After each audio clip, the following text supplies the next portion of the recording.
Bueno, y hoy me gustaría comenzar el episodio preguntándote si estás sentado, porque hay un montón de cosas terribles. Es uno de estos lunes en los que aparece Mix en tu bandeja de entrada en el correo electrónico o en la aplicación de podcast y es en plan, noticia mala, noticia mala, noticia mala, noticia peor, noticia terrible. Pero es lo único que puedo hacer. Vamos a empezar a decir las cosas peores para quitarnos las del medio y luego hay algunas cosas también, algunas noticias bastante curiosas.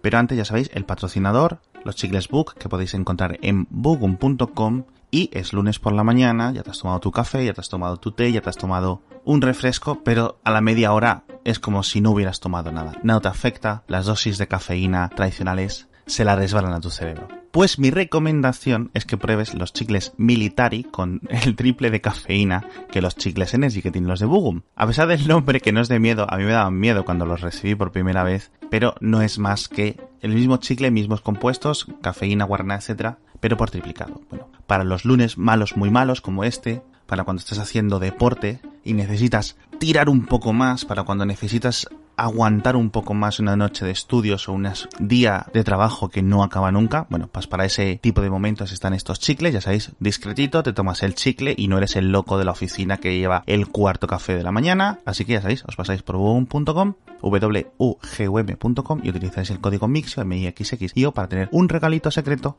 y envío gratis si compras 15 euros o más.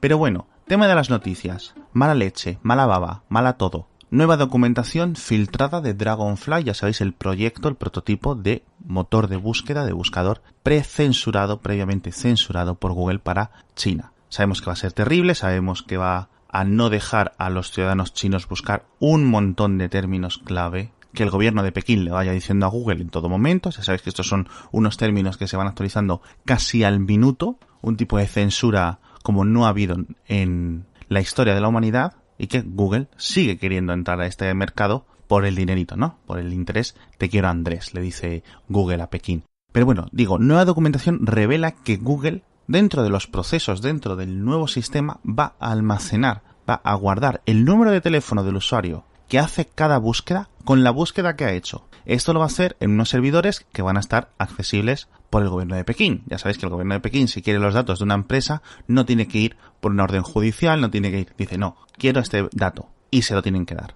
O pueden, básicamente pasar por los tribunales, y estoy haciendo comillas con las manos, pero no me veis. Pero vamos, ya sabéis que en un régimen autócrata cómo funcionan estas cosas. Esto es muy peligroso, obviamente. Básicamente porque te dice, esta persona con este número de teléfono tiene este historial de búsquedas. Entonces, en cuanto busques 4 o 5 cosas un poco chungas, uno, o te cortan el acceso a internet directamente, o cosas peores. Entonces, ya no es en plan que hagas una búsqueda, por ejemplo, por Tiananmen, o por derechos de los homosexuales, o por qué está ocurriendo en Xinjiang. No es que no te dé resultados, no te los va a dar. Te va a decir, este término no existe o no hay resultados para esta búsqueda. Sino que aparte, tu número de teléfono va a quedar asociado a esas búsquedas. Con lo cual esto es peligroso sobre peligroso. Es muy malo. Y es tan malo que ya llevan contados 11 altos ejecutivos, bueno, ejecutivos no diría, altos ingenieros veteranos de Google que han dimitido como protesta por la creación de este servicio. 11 ya. Una cifra suficientemente importante como para empezar a causar revuelo interno dentro de la compañía. Vamos a ver si este tipo de presión pacífica, ¿no? Laboral, que es en plan, no estoy de acuerdo con lo que hace mi empresa, yo,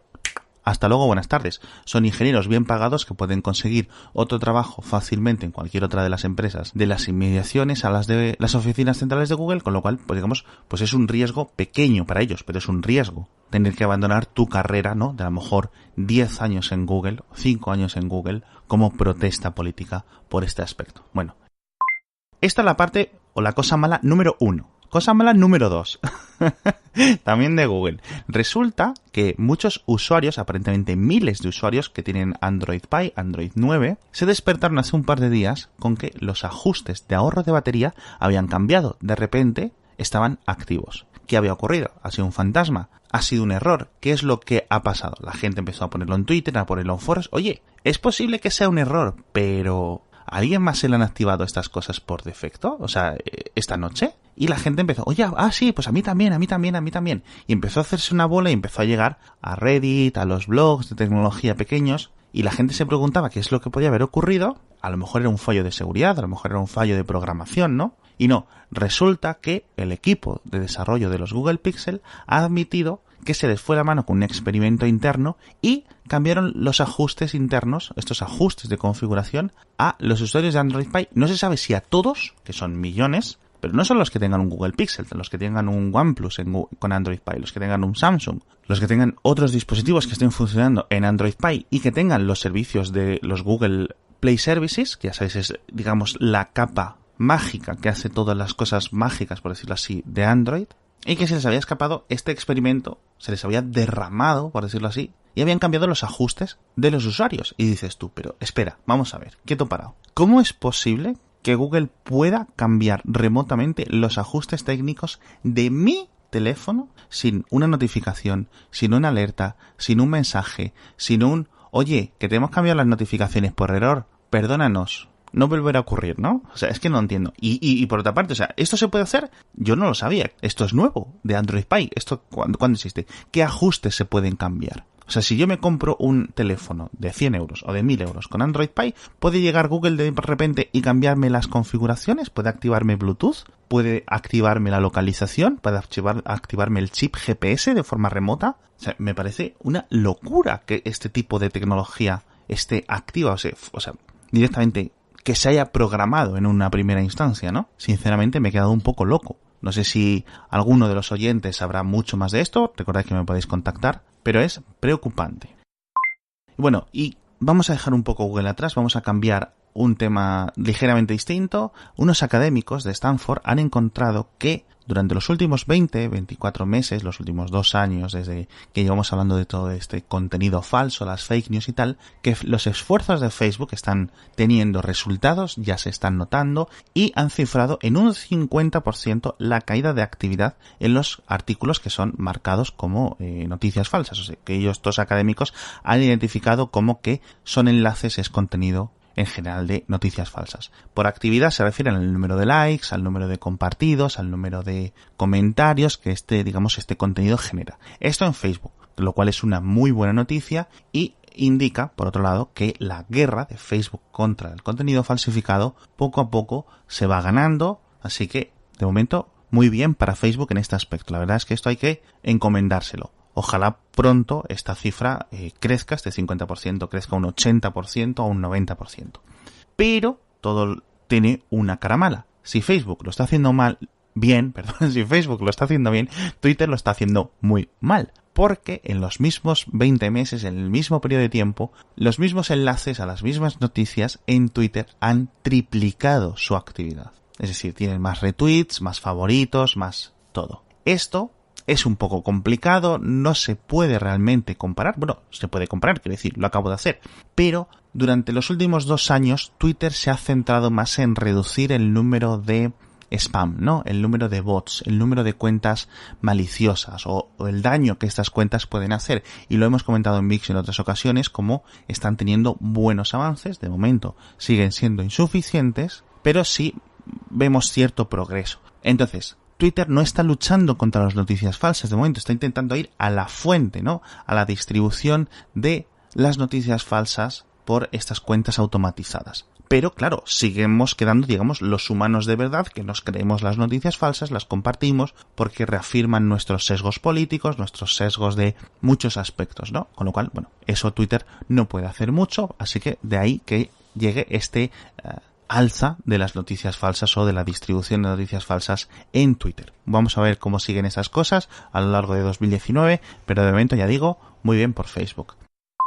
Y cambiando de tema de nuevo, esto es un problema real de la vida que a muchos nos afecta. Ya sabéis que cuando estamos viendo un partido de fútbol, típico en un mundial, en Eurocopa, una final, la Champions League o un partido muy importante, podemos escuchar a los vecinos, a la gente de los bares, que también lo están viendo, y en algunas ocasiones molesta mucho cuando su señal de televisión o su señal de radio, etcétera, llega antes que a nuestra casa, llega antes cuando lo estamos viendo, y digamos que nos hacen spoiler de los goles, ¿no? Por sus gritos, ¿no? Pues si gritan de alegría, si gritan de tristeza, o lo que sea. Bueno, esto se debe a que en gran parte, por ejemplo, los servicios de streaming vienen con una latencia incorporada por diseño, digamos porque tienen que ir haciendo buffer de la emisión, y por otra parte a aspectos propios de la tecnología también, como por ejemplo la TDT. Es decir, desde que te llega la señal de radio hasta que te llega la señal de TDT hay un retraso bastante grande, aunque hayan salido, digamos, a la vez, de nuevo, por temas similares del buffering de la TDT de los sistemas digitales. Bueno, pues ahora ingenieros británicos, de hecho del departamento de I+D de la BBC, han anunciado que han conseguido reducir esta latencia de las emisiones en directo en streaming para que intentar reducir de forma grande, aunque no han querido decir cuánto sería la reducción, bajar de estos 10, 15, 20 segundos de retraso y disminuirlos a lo mínimo posible. Esto es la buena noticia, es decir, se acaban los spoilers. La mala noticia es que dicen que piensan tener la tecnología preparada para el Mundial de 2022, es decir, hasta dentro de 4 años, nada de nada. Esto es un poco triste, pero bueno, al menos hay esperanza al final del camino. Y ya para acabar, una retahíla de noticias que quiero dar de forma rápida para no alargarnos mucho. Grindr, la aplicación de ligues para la comunidad homosexual, sigue siendo un caos, una patata a nivel de seguridad. Ha tenido múltiples problemas durante los últimos años y se sigue demostrando cómo a través de una API privada que Grindr se niega a desactivar, cualquier persona puede ir y bajarse un software de internet que le dice con exactitud de tan solo unos pocos metros quiénes están usando la aplicación o quiénes tienen instalada la aplicación en sus alrededores, con lo cual puedes ver en todo momento y en tiempo real por dónde se van moviendo estas personas. La compañía se defiende diciendo, bueno, es que esto puedes saber más o menos por dónde están, pero no es muy exacto. El problema es que si coges este software, que esto está basado en una función propia de la aplicación para encontrar a gente relativamente que esté cerca de ti, y empiezas a hacer múltiples triangulaciones, como si tu móvil se estuviera moviendo rápido, ¿no?, alrededor de una zona, puedes coger y esta ubicación genérica reducirla a un punto, ya digo, de tan solo unos pocos metros. Esto es un problema porque igual que lo puedes hacer Juanito o Pepita, aquí lo puede hacer la policía, por ejemplo, en Abu Dhabi, y coger y decir, anda, mira, aquí hay 10.000 homosexuales utilizando esta aplicación con su nombre, su cara y todo. Vamos a arrestarlos y después de arrestarlos vamos a ver lo que les hacemos. Entonces, esto es muy peligroso, ya se le había dado caña a Grindr en el pasado por este tipo de sistemas, de este tipo de características, y lo que hizo la respuesta de la compañía fue restringir el acceso a estas aplicaciones, a esta función en determinados países, pero no en todos. No en todos países, digamos, donde, digamos, los homosexuales no estén súper perseguidos, como puede ser España a nivel legal, pero quedan un montón de países donde sí pueden estar perseguidos. Y además, incluso ya digo, volviendo al tema de España, vale que la policía no te vaya a arrestar por ser homosexual, pero quién quita de que un par de graciosos, un par de tontos,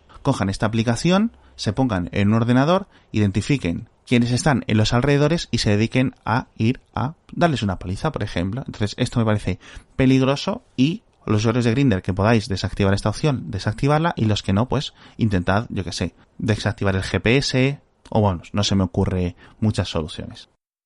Cambiando totalmente de tema, YouTube va a empezar a probar su nuevo códec, el AV1, que ya sabéis que es como la evolución del VP9, que es aproximadamente un 30% más eficiente, ya digo, que este VP9. Lo está empezando a implementar ahora mismo en la plataforma, de momento para los vídeos de baja resolución, 480p, y luego pues poco a poco lo irá expandiendo, ¿no? Ya sabéis que al final AV1 y VP9 no están soportados por hardware en muchos dispositivos, como por ejemplo vuestros smartphones o vuestras tablets, etcétera, con lo cual estas novedades se van a quedar principalmente para escritorio. Y es lo que dice Google, que van a empezar a probarlo tanto en Chrome como en Firefox, al menos en la versión Nightly, que es la que tiene este códec incorporado, ya digo, en escritorio. ¿Cuál es la ventaja de AV1? Bueno, AV1, si no recuerdo mal, es un competidor muy similar a H265 o X265, que es, digamos, esta evolución del tradicional H264, que es el códec más utilizado. Pero que, claro, a la gente o a las plataformas sociales les cuesta dinero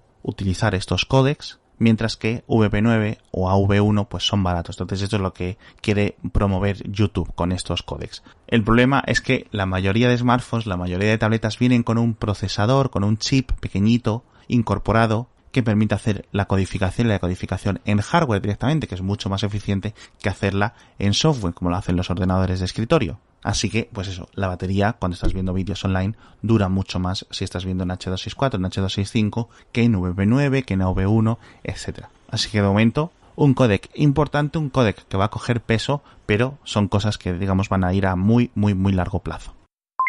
Y poco más por hoy, no me quiero alargar más de lo que me he alargado ya, muchísimas más noticias en la newsletter, las podéis encontrar también en las notas del episodio. Muchísimas gracias a todos por escuchar, muchísimas gracias a Bogum.com por patrocinar este episodio. Ya digo, utilizad el código MIXIO, MIXXIO, y hasta mañana.